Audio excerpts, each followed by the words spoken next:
Now I know how the guys at the meatpacking plants feel. Maybe sausage tastes good for breakfast or on a pizza, but seeing how it's made kind of takes the thrill away. And that's how I feel now after being featured on a local TV show called This Week in Tacoma. It's a long story, so I'll try and keep it short. I was asked to appear because I wrote a letter to the editor in the paper about me and my big screen TV. I guess it must have struck a nerve around town. You see, it's really hard to get rid of them when you want to buy something bigger and better, which is, by the way, about every other year. The paper said only one other time have they had more people write in after printing a letter to the editor. I guess that was over 25 years ago when the Tacoma Dome bought that neon art from some guy in New York City.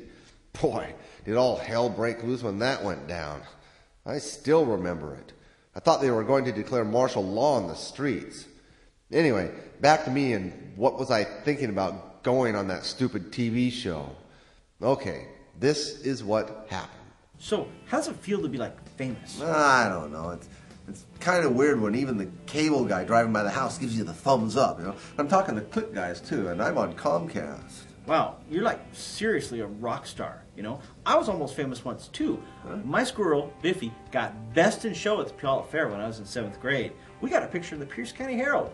Didn't make the News Tribune, but we did get invited, Biffy and me, to go to a whole bunch of elementary schools. It was totally cool. Who would have thought that writing a simple letter to the editor would be such a big deal? I mean, this TV show called me and wants me to be a guest tomorrow night, and I said okay before I even had a chance to think about it. What? A TV show? Which one? Dateline? 2020? 60 Minutes? I don't know. I think it's called This Week in Tacoma. What channel's that on? Some local community cable channel, I guess. I don't feel real comfortable doing this alone.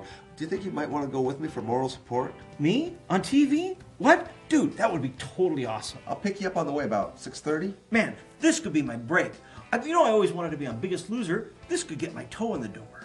Maybe, but I think you're going to have to put on another 100 pounds or so. Totally doable. I'll see you at 6:30. I got to hit the tanning salon. I thought someone would have vacuumed around here or at least dusted on the set. Is it too much to expect a semi-clean place to work?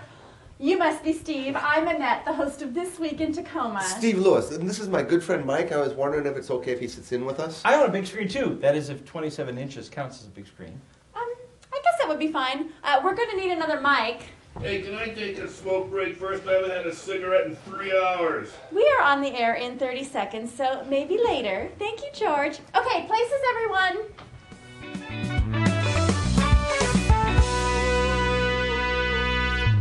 Hello, welcome to This Week in Tacoma. I'm your host, Annette Jennings. Among the topics we will be covering later tonight are potholes in the new millennium, the annual Arts and Crafts Festival, and as an added treat, world-class macrameist Ellie Simpson will be joining us later in the program.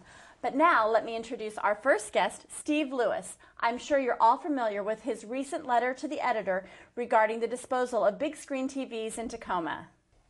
Hello, Annette. Hey, Annette. Oh, and please say hello to his friend Mike. Mike, I'm sorry I didn't get your last name. Oh, Mike's just good enough. Hey, can I give a shout out to all my buds at Magoo's? Hey guys, I'm on TV. Steve, tell our audience what prompted you to step forward and take action to address this serious problem affecting our community. Well, I went to Best Buy to buy a new big screen TV, you know, one of the new ones with the HD and the surround sound and the built-in DVD player. But when I went and made the appointment to have it delivered, I forgot that I still had the old one to get rid of, and that's when it became a real hassle. Oh, that new TV was so sweet. It had everything but a wet bar. Well, I couldn't buy the new TV until I got rid of the old one, and that's when I wrote the newspaper and my congressman and Nancy Grace, that pitbull reporter on CNN. You look a lot like her. She has blonde hair, too. Do you know her? I don't believe so.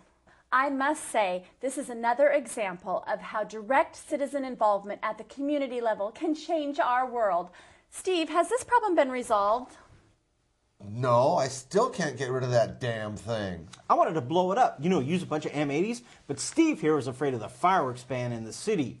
It's still sitting in his living room. And I still can't get HD TV. I'm stuck watching John Curley on Evening Magazine on analog TV. It's like listening to a transistor radio. Well, I guess the lesson here is to realize that sometimes in life there are no easy answers. I and our audience greatly appreciate your effort to address this issue head on. We are in your debt, Steve. thank you for taking the time from your busy schedule as a citizen activist to come and speak with us. We're going to take a break right now, but when But we I come thought back... you and your show would help me get rid of my big screen. What am I supposed to do now? Yeah, you seem to be like someone important, you know. You got your own TV show. Like, can't you get the mayor, you know, that Barsma guy, in on this? I mean, what else does he have to do? Go to those funky meetings on this channel once a week? Boy, are those boring. I mean, I feel sorry for the dude. I'm still hoping Nancy Grace gets back to me. That's my last hope. No offense, but how many people actually watch this program? Well, we have a large audience of civic-minded viewers who tune in each week. Hey, how big is large? Bigger than 50 or smaller than 25?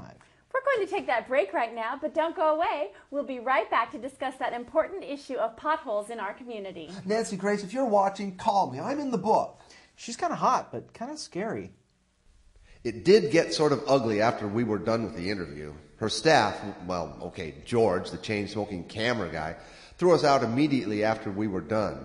He was actually a pretty nice guy. I mean, he did offer us a couple Camel non-filters before he slammed the door in our face. I know I've learned a few things from this experience. Number one, think twice before writing a letter to the editor. Fame is nice, but I'm much more comfortable being a nobody. And number two, if all else fails, don't be afraid to call Nancy Grace at home. She's also listed in the LA County phone book. That woman not only got the city of Tacoma to take my old big screen to the dump, she got them to throw in a year of free cable with all the premium channels. I'm thinking this is the woman to put on that little problem in the Middle East. Okay, it's just a suggestion. Gotta go. Later.